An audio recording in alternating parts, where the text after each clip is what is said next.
what would be some things you would change in forestry right now? Public perception. Obviously, there's three sides to every story, your side, my side, the truth. There's a lot of loud voices on both ends of like anti-forestry and for, but sometimes the truth gets lost or murky in between. Like the economic and environmental. That gives me hope of like that shift of perspective of like how they can actually go hand in hand. I'm Todd Burgess. I'm the Executive Director of Forest Nova Scotia, and you are listening to Forestry Uncut. We're going to hear from Spencer Coulstring. In our conversation with Spencer, you're going to hear some passion from someone like you've never heard before. She talks about mentorship and inclusion like it's second nature, although maybe not right from the start. You can see it's a part of her daily life, and that she's actually learned to take knowledge from people who've been in the sector, who've worked in forestry for decades and decades, and she's using that opportunity to learn.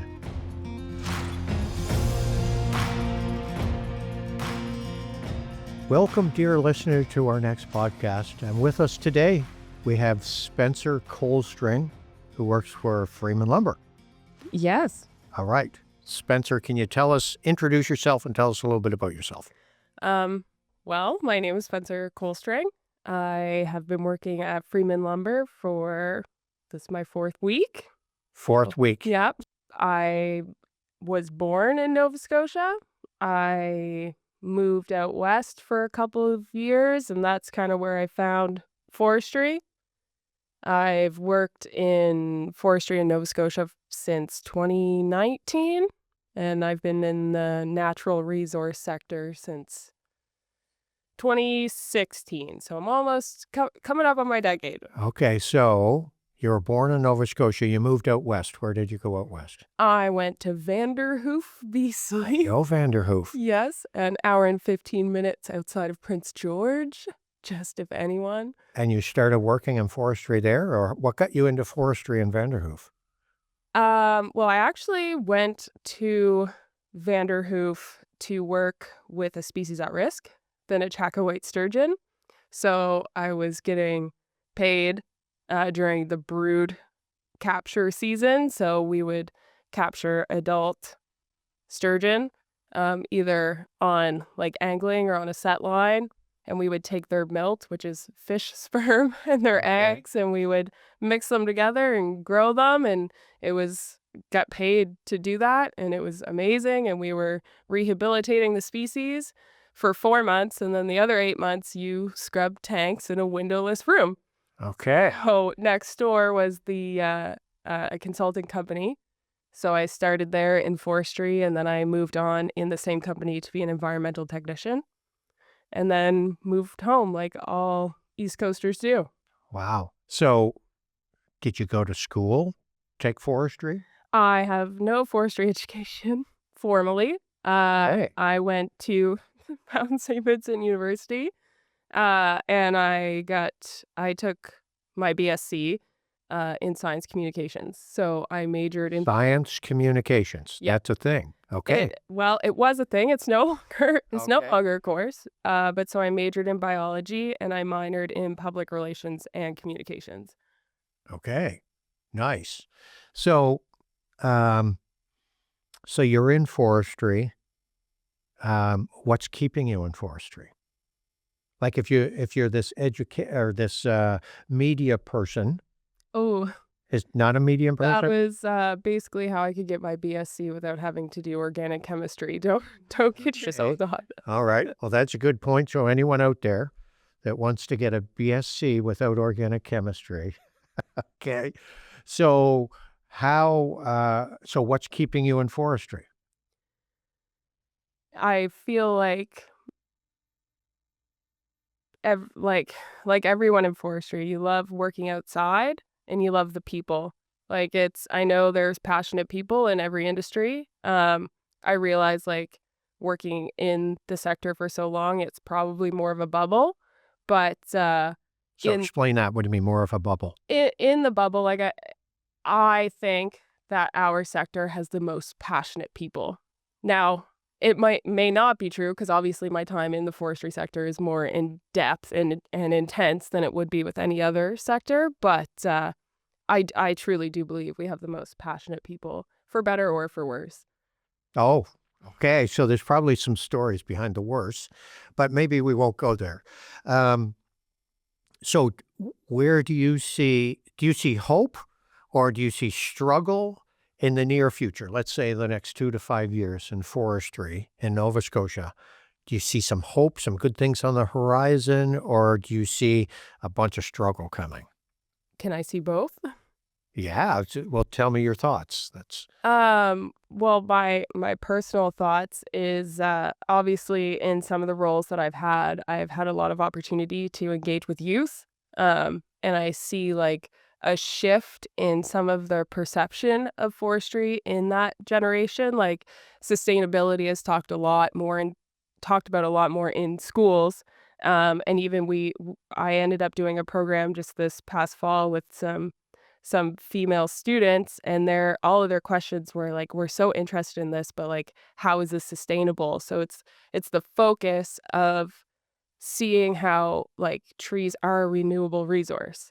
Like there's a lot of people who believe the world is going to last longer than we will last on it, Right. and the wood product will go back into where concrete and metal will surpass us. So, like, that gives me hope of, like, that shift of perspective of, like, how they can actually go hand in hand, like, the economic and environmental. And then the struggle is, I mean, we're kind of in it. And do we see that going away tomorrow? Probably not, but So I'm going to ask you a couple questions and we'll come back to that. But what's your role now with Freeman Lumber? You've been there for 4 weeks. What do you do? so, at Freeman Lumber currently, I am training to be in the scale house. Okay. So I'm gonna be the new scaler. Yeah. And then hopefully moving forward, I'll be able to be working with the contractors in the woods as well. It sounds like you've got this passion for kids in the school. Do you see your role moving I know without talking to Freeman Lumber and without talking to your employer, but you seem like you have some passion there. Um, yes, I I have a passion for kids. Like I really enjoy their energy. Like I just feel like learning something new from someone who hasn't learned it, if that makes sense. Like you know something and you like aging a tree. How many times, like, when you're cruising, you're like, "Oh, I have to age another tree. Oh, it's an oak. My Inky's gonna get stuck. Like, oh, it's raining and it's snowing." And you take a kid and you do it, and they're like, "Oh my god, this is the coolest thing." And you get to, like, relive the first time. So, Okay. um, I don't know if it's like I don't love all kids, but, like, just seeing someone experience their passion for the first time is contagious. Okay. So you obviously have passion, or you had passion the first time. You had that experience of loving forestry. Was that in Vanderhoof? Or did it become more ingrained when you come back to Nova Scotia and started working forestry in Nova Scotia? I would say both. Every time you go to the woods with somebody different or with a different purpose, it's a whole new day. It's a whole new lesson. It's a whole new set of tools and knowledge and experience that you get. Where are we headed in Nova Scotia, forestry wise? Do you feel good about our direction right now? I think personally, I feel good, maybe not necessarily about the direction, but once again, it comes back to the people. Like with the right people who love what they're doing, you can't just turn that off. You might switch directions or switch roles, but like you're gonna do whatever you can to continue doing what you love in some facet. So, I mean, the forestry sector has had all kinds of curveballs thrown at it, but a lot of the people are still here. Even if their day to day looks different, they're still committed to the sector, to the woods, to their passion.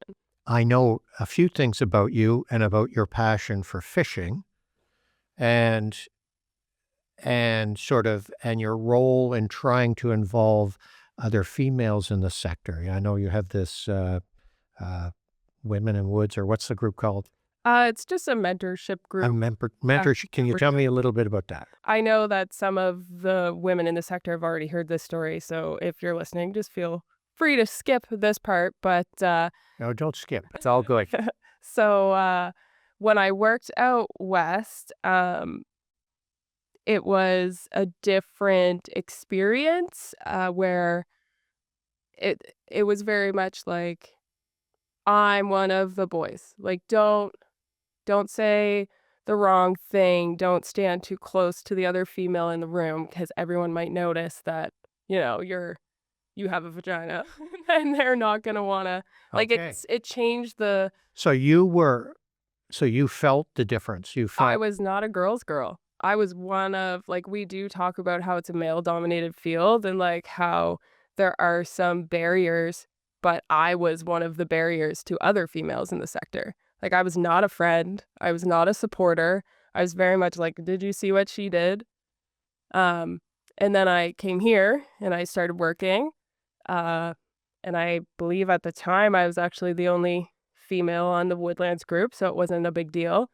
And then we hired Caitlin Enders, oh, okay. and I was not kind. I was not welcoming. I was very much like, To Caitlin? yeah, Okay. yeah. Wow. For the listener, she's my best friend in the whole world. Okay. But I wasn't, and On purpose? I would say subconsciously, like I didn't like punch her in the face or anything, but I was like, shorter. I didn't take the time to get to know her like I did my other coworkers, Okay. in fear that we might end up in a room together and everyone would notice that we're females. So, So you tried very hard to be one of the boys. oh yeah, very much so. Yeah. Okay. So has that changed? Yeah, yeah. Okay. So, she is, if anyone knows Caitlin, she's an open book. And she talked to me in a vulnerable state of like I'm struggling in this role, like just looking for some support, some guidance. And I'm not saying that I have the guidance, but I know the people who know what they're doing. So I was able to like help bridge some of those gaps and just spend more time with her and supporting her and realize like, oh, she supports me. Okay. And it was like, oh, well, maybe I don't have to be a man to be successful. Maybe I don't care if all the men actually notice that I am a female. Like maybe that doesn't mean what I think it means. So when we were trying to figure out certain things that we didn't necessarily have the answers to, we talked to Jillian Welding Denge because one of my first conferences ever, she introduced me to every single person that was in the room just to make me feel included, to make me feel supported.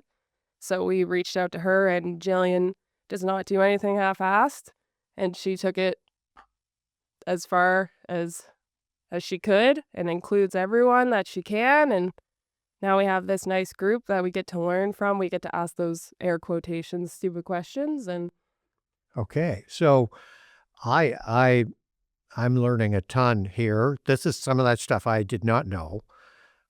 And I am a male in a male dominated industry. We don't have to deal with any of that. None of that crosses my mind when I walk into a room. no. So But what can we do to change that? Or can we do anything to change that? um well, yes, like one, it's not I understand like if you're not actively participating in the rude things that are being said, like that's you're like, "Oh, I'm doing a good job," which is true, but like why would you that wouldn't cross your mind when you walk into a room because you're not, right? Like you're not a female, so it's not like your fault that that doesn't cross your mind. But I think it's creating that space and I'm trying to think of an example of I had someone I had a male in the industry tell me, yeah, well, they were saying this and that about you and her in the room. And I just like, I thought, well, that's inappropriate and you shouldn't talk about people that way. And like telling me is like, look, I don't agree with it. I'm your ally. And I'm like, well, did you tell them that at the time? Did you tell them, oh, that's inappropriate? Did you tell them like, and it was like, oh, well, no. And I was like, well, then unfortunately, you're kind of part of the problem. But like, no, and like, Yeah. I get it. I've been the person that's been saying the rude thing in the room to try to fit in. So I get as a male who like to be the one that's like, now, like I get, but creating that space for me to be like, oh, that actually did make me uncomfortable, or maybe like that's something that doesn't bother me, but it might bother other people. Like it's if you create that space to have someone be an open book with you, to feel like a brave space. Like I can say this to Todd because I know Todd's going to go, "Oh my gosh, I never even thought about it that way." Like next time I'll think about that. But there are some people that, it doesn't go that way. Okay.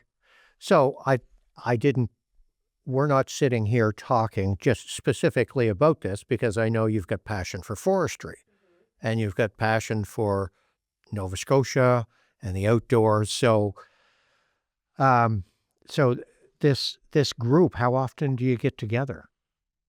And what do you do? Do you just get together for coffee or wine or beer and just talk about stuff? Or do you? Well, no, we try to get together once a month. Obviously that doesn't always happen. Jillian does have a full-time job, and she doesn't get paid to do this. So, it's more of she's just taking on extra because she's an amazing person. But So this is Jillian that leads the group, or you, or do you all have a role? Jillian, I would give credit. Like I asked the question and Jillian answered the Okay. question. So, but everyone, the larger the group grows, like people will say, "Oh, I'm gonna lead an old growth day."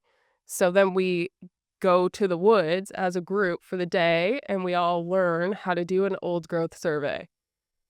Or I'm doing silviculture, so we all go to the woods and we learn how to do a planting audit, just like in the safe space of being able to ask, once again, those stupid questions. Well, that takes that takes a lot of effort. Sure does. Like, is this like on a Saturday, or do you? No. No. So there are employers that support that, and you do Okay. still get your paycheck for the day, but there are some employers who either A, don't support it, or B, like they're their own business, so they're not working, they're not getting paid, Okay. and they still take the time to come out for the day if they can. So what would be your recommendation then? If there's employers out there that have females either working in forestry or someone in the sawmill, what would be your recommendation to help them? Let's say they're struggling getting employees. Uh, Do you have any recommendation oh, there? like to get females to come Yeah, just come and work or to come to the group. either or, both. Well, Well, let's talk about both. biasly, I'm like, employers, let your female staff go. But at the same time, like I do understand, like it is harder if you're a female-owned business, like it's hard to take that day off and not get the paycheck. So, if there's the opportunity and if it's available for the employers to do so, I think supporting any employees in personal and professional development that you can, female or male, is important. I think that's how people learn. I think that's how people feel important. I think that's how people stay, male or female. So, to get females to come and work, like I like, yeah, a more inviting workspace. Maybe more. I always think it goes right to the school age, like just getting, like, as someone who's played competitive sports her whole life, around that 13, 14 age group is when people that you've played with since you were 3 years old start dropping off because you hit that point where you're very self-conscious and just creating those safer spaces for females to be able to run a chainsaw when they're 15 without maybe having a group of silly teenage Right. boys making fun of them. I need to tell a short story because Jeez. for our listeners, you may not know, I know Spencer a little bit. And you remember that school we went to in East Hants or West Hants? It was West Hants. And we were doing some school presentations in middle school. And we took a break between, and then I noticed, and I don't know if I've talked to you before, but I'm over here having a glass of water, listening. And then there were 3 or 4 girls that come up to you and talk to you on the side. Mhm. That doesn't happen if you're not there as a female. Mhm. Those girls just go wandering off and they don't realize that there's an opportunity for females to work in forestry. Mhm. So that struck me, and I've told that story to a few people now, where Spencer was over on the side, and here some girls come talk to her. So I think it's very valuable to have mentors like you working in forestry in the front of school kids, in the front of audiences to actually say, hey, look, you can do this. Mhm. Um, And I think that goes like obviously I am a female, so that's where the conversation is circling. But I think that goes for like our status quo of forestry sector person is a white male. Nothing wrong with that. But if we are looking to diversify the sector, we're not the first people to ever say representation matters. what keeps you in forestry? You've just come to Freeman Lumber. You obviously see an opportunity there Mm-hmm. to have a longer career. Um, you obviously have hope in forestry. Mm-hmm. So, what is your hope for forestry or for Freeman Lumber or your job now? Well, in my job now, I mean, I've loved all of the roles that I've had in forestry, but it's also no secret that forestry can be pretty political. Um, and I've I had a conversation with someone in the sector, and we just talked about the fact like sometimes when you're so passionate about something, it's like you eat, sleep, breathe forestry. And a lot of people know like my family, not I didn't grow up in a forestry family, but I have family in forestry now, and my friends are in forestry, like the people that so it's like it's just like 24/7 forestry. So it's really hard to separate yourself from that a little bit. So when things get political, when things get said on social media, like I sometimes maybe take it a little too personally because it's personal to me. So making the change to go back to like the roots of it, like going out and hanging ribbon. Something when you think of like a starter career position, sometimes like you work so hard and you're trying to like get to the top, and not saying that I was at the top at all, but when you're in a role that you think that you wanted for so long, you're like, oh, I got into this because I loved hanging ribbon, Ribbon, working in the woods. working in the woods. Or so like for me, I had the opportunity to work with a company that is in my own backyard. It's a community that I want to be living in. I love Queens County, shout out. But also like through my other roles, I've been able to work with the Woodlands group at Freeman's. And I just have always felt very supported by that group. I've felt welcomed by that group. I've had far too many laughs with that group. So it just seemed like a good opportunity, a safe space for me to go.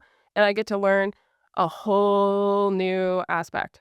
Okay. So, like, I used to do more of, I said I could tell you what a tree is standing, but I couldn't tell you what a tree is laying down. And now I'm working alongside someone who's been in the role for 37 years. And I'm downloading 37 years of knowledge, learning from like, I knew nothing at all. I'd be like, I think that's a softwood. And now, like, yeah, that totally different perspective of forestry because there's so many aspects. I just didn't get a taste of that one, and now I'm learning from, like, the scaler.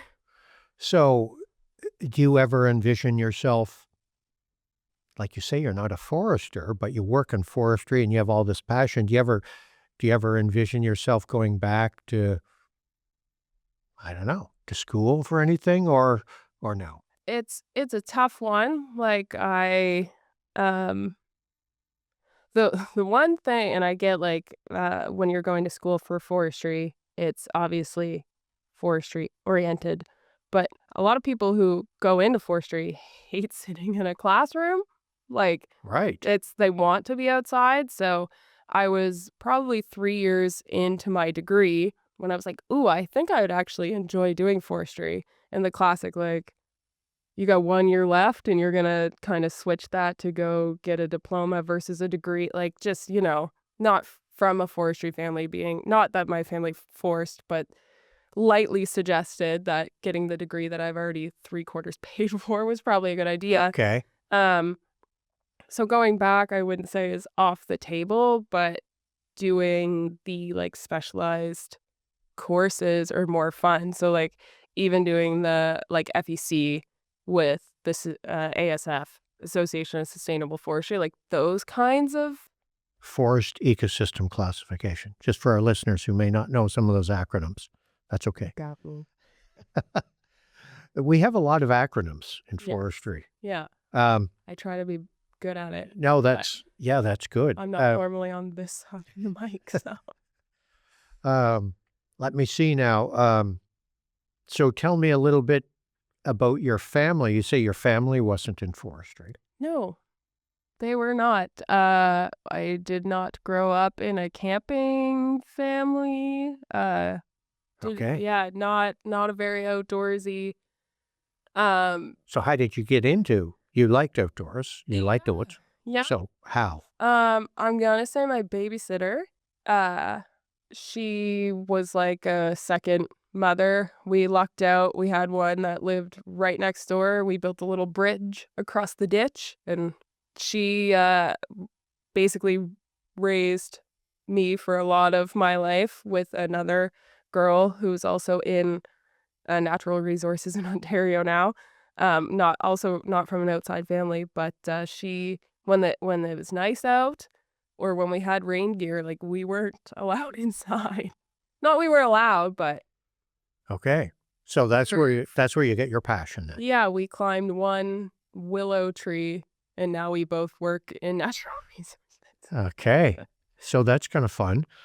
Um, so what do you see as some of the biggest challenges coming to forestry in Nova Scotia? If you had your choice to make changes politically, or if you had, all the money in the world, what would be some things you would change in forestry right now? Public perception would probably be my first. Public perception. Yeah, yeah. Why public perception? Why does that impact anything in your mind? I mean, it impacts everything. Okay. Yeah. Obviously, there's um, three sides to every story. Your side, my side, the truth. But there's a lot of loud voices on both ends of like anti-forestry and for forestry. But sometimes the truth gets lost or murky in between. Like I had an example would be when the pulp mill did close. Yeah, The 2020? yeah, in Yeah. 2020 when Yeah, we Northern can talk about Pulp closed. There was someone that I went to high school with on my social media who on their Instagram story shared like, "Oh, I'm so excited that this mill is closed," which I I I understand all perspectives. I try to, there's all different perspectives. But then the very next story, so like I don't know how much you use Instagram, Dog, but when you click next, like that. sometimes Yes. you can have two stories at a time. So I clicked Okay. to the next story and she had just bought a deodorant and was so excited because the packaging was cardboard. The deodorant came in a cardboard box, and instead of using plastic wrap, they used tore up um, flyers. Right. Like, where does all that come from? It comes from forestry Yeah. and a pulp mill somewhere. Yes.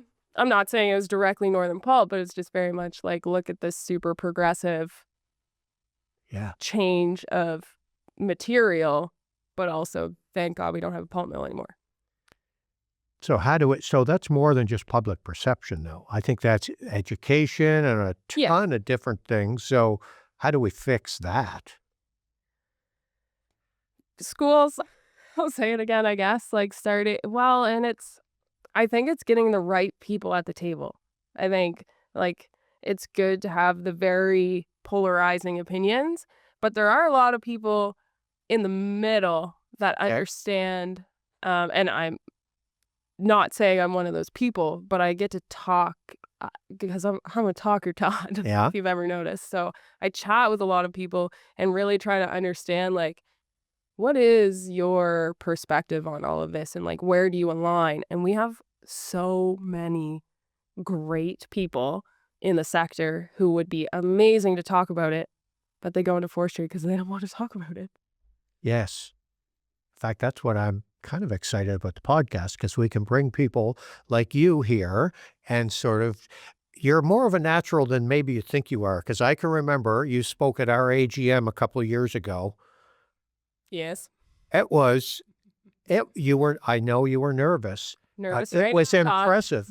It was impressive because everyone in the room were like paying attention. You captured their imagination for some reason.